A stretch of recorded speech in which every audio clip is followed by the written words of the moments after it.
Salut à toutes et à tous et bienvenue pour ce nouvel instant blabla F1 et à l'amorce de ce début de saison 2019 qui s'annonce être une des saisons les plus palpitantes depuis des années à la vue du grand nombre de changements de line-up qu'il y a eu pendant cette intersaison et par conséquent le nombre de choses qu'il y aura à observer cette année. Alors aujourd'hui on va s'intéresser aux rookies ou aux presque rookies qui font leur arrivée ou leur retour cette année et on va commencer en faisant honneur aux jeunes avec Lando Norris qui fait donc ses débuts en Formule 1 à l'âge de 19 ans. Lando Norris a pris part à quelques séances d'essais libres 1 l'année dernière avec McLaren en fin de saison et c'est un pilote sur lequel il y a beaucoup d'attentes, notamment de la part des médias britanniques qui l'ont déjà comparé au nouveau Lewis Hamilton parce que c'est un nouveau petit anglais qui arrive en Formule 1 dans une McLaren aux côtés d'un Espagnol. Évidemment, la comparaison peut sembler un petit peu exagérée puisqu'à l'époque, l'Espagnol dont il était question était double champion du monde en titre et que le pilote de GP2 qui montait chez McLaren avait plus ou moins écrasé le championnat. Donc c'est une comparaison un petit peu excessive, mais bon, comme on le sait, les médias adorent intensifier les choses. Néanmoins, je ne pense pas qu'ils ont tort sur le fait que Lando Norris est un pilote avec un talent exceptionnel. Parce que malgré son jeune âge, il a toujours été compétitif dans toutes les disciplines où il a concouru. Et l'année dernière, en Formule 2, il a prouvé qu'il faisait très rapidement partie des meilleurs. Cela dit, pour moi, Lando Norris arrive un petit peu trop tôt en Formule 1. Alors, son jeune âge n'est pas seulement la raison pour laquelle j'ai cette réflexion, mais simplement que sa saison de Formule 2 était bonne l'année dernière, mais pour moi, il ne fait aucun doute qu'elle aurait pu être encore meilleure s'il avait pu rester une saison de plus en Formule 2. Il aurait pu accumuler plus d'expérience et s'améliorer pour arriver encore plus fort en Formule 1. Et puis quand on regarde un petit peu dans le cimetière McLaren de jeunes pilotes prometteurs que McLaren a fait monter très rapidement, il y a entre autres Magnussen et Van Dorn, et on voit comment ça s'est terminé pour les deux. Heureusement, entre guillemets, pour Norris, en face de lui, ce n'est pas Jenson Button, ce n'est pas Fernando Alonso, c'est Carlos Sainz. Alors, j'ai pas mal d'estime pour Carlos Sainz, comme je l'avais dit, j'étais dans l'ensemble déçu de sa saison 2018, mais il n'empêche que c'est un pilote toujours solide et régulier, qui par ailleurs, pour les fans de statistiques, c'est le pilote hors Ferrari, McLaren, Red Bull qui a fait le plus d'entrées dans les points l'année dernière, donc Sainz sera une valeur sûre pour comparer Norris, mais le niveau sera quand même beaucoup moins haut que face à Button ou Alonso. Donc Norris, je pense que ça va tout dépendre de sa façon de gérer la pression, sa façon de s'acclimater à la nouvelle voiture. Ça s'est plutôt bien passé pour l'instant sur les essais libres, il n'a pas fait d'erreur. Une petite de mémoire où il a mis la voiture dans le bac à gravier en sortant des stands, mais bon, c'est arrivé à plein de monde, donc ça n'a pas l'air plus catastrophique que ça. Je pense que si cette année Norris arrive à être ne serait-ce que dans le rythme de Sainz sur l'ensemble de la saison, ça pourrait être des débuts très encourageants. Un autre pilote qui pour moi est un petit peu trop sous-estimé, c'est le champion en titre de Formule 2, c'est George Russell qui a fait une saison exceptionnelle pour moi l'année dernière, c'était sa première année en F2 et il a plutôt dominé dans l'ensemble le championnat. Il s'est très vite installé comme l'homme fort de cette année dans un plateau de F2 qui était quand même assez fort. Il y a du niveau dans ce plateau de Formule 2. Je pense qu'il s'est très vite installé comme un très bon pilote. C'est un pilote également qui me semble extrêmement mature. On l'a beaucoup opposé Russell à Norris. Alors évidemment, deux pilotes britanniques, forcément, ils étaient tous les deux sous les projecteurs, mais ils ont tous les deux fait une super saison. Mais Russell me semble être vraiment aux antipodes de Norris, puisque je trouve qu'on sent chez lui une grande maturité, une grande intelligence. Il a l'air plus calme, plus réfléchi, peut-être moins ardu sur la piste, mais dans l'ensemble, il a l'air d'être plus solide et plus construit que Norris, mais qui, je pense, ne sera pas aussi bon que lui lorsque Norris aura atteint son plein potentiel. Mais malheureusement pour Russell, il va faire ses débuts dans des conditions des plus difficiles puisqu'il va piloter ce qui sera sans nul doute la lanterne rouge du championnat 2019, à savoir Williams.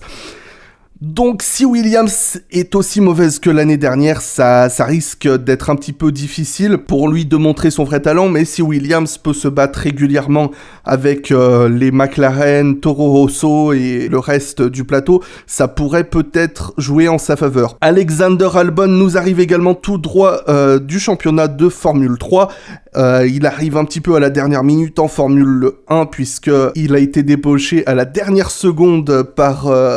Toro Rosso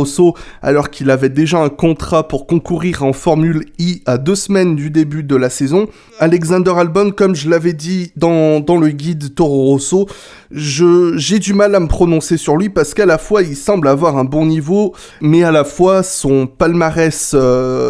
jusque-là montre que Red Bull a eu des raisons de l'évincer de son programme junior et à la fois il semble s'être réveillé pendant la deuxième partie du championnat de l'année dernière de F2, donc pour moi c'est une véritable inconnue Alexander Albon. Alexander Albon, il ne fait aucun doute évidemment qu'il doit éclater son équipier, à savoir Daniil Kvyat, parce qu'on sait à quel point ça peut être dur le management Red Bull, et si Albon ne bat pas Kvyat, et ben tout simplement il y en a un des deux qui disparaîtra à la fin de l'année, puisque on sait que Red Bull a la forte envie de faire monter Dan Ticktum en Formule 1,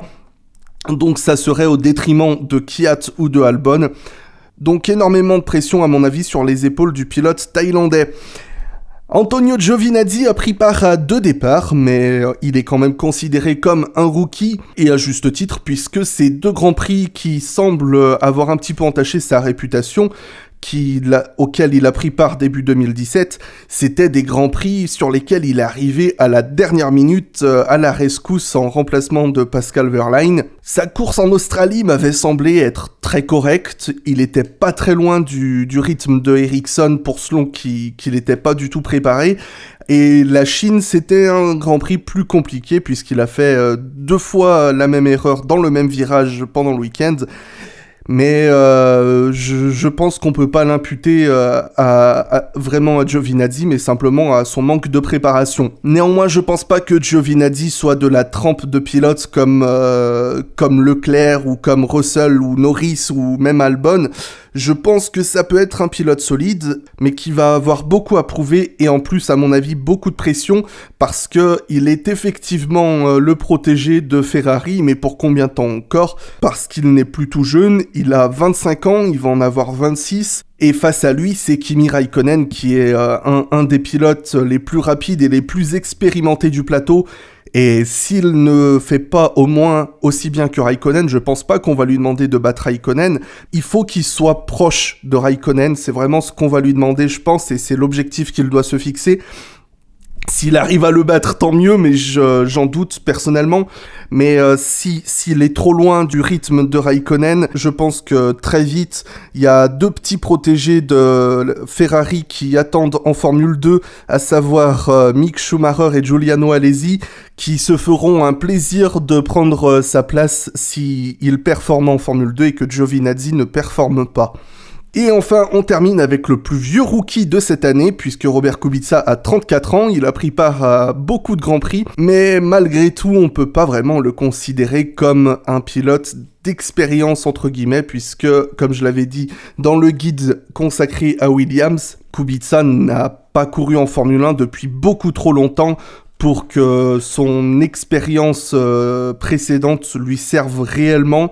Ça sera évidemment utile dans sa manière de gérer les courses, dans sa manière de régler la voiture, mais dans l'ensemble, Kubica a beaucoup trop de choses à réapprendre sur ses nouvelles voitures, sur ses nouveaux pneus, sur ses nouveaux moteurs. Donc Kubica arrive un petit peu en tant que débutant et évidemment avec cet handicap très, très fort, puisqu'on a vu qu'il avait physiquement du mal à tourner le volant dans les virages un peu à 90 degrés, alors il a du mal, mais ça a pas l'air de lui poser plus de problèmes que ça, et quand on sait à quel point il était doué ce pilote, il était rapide, il était bon,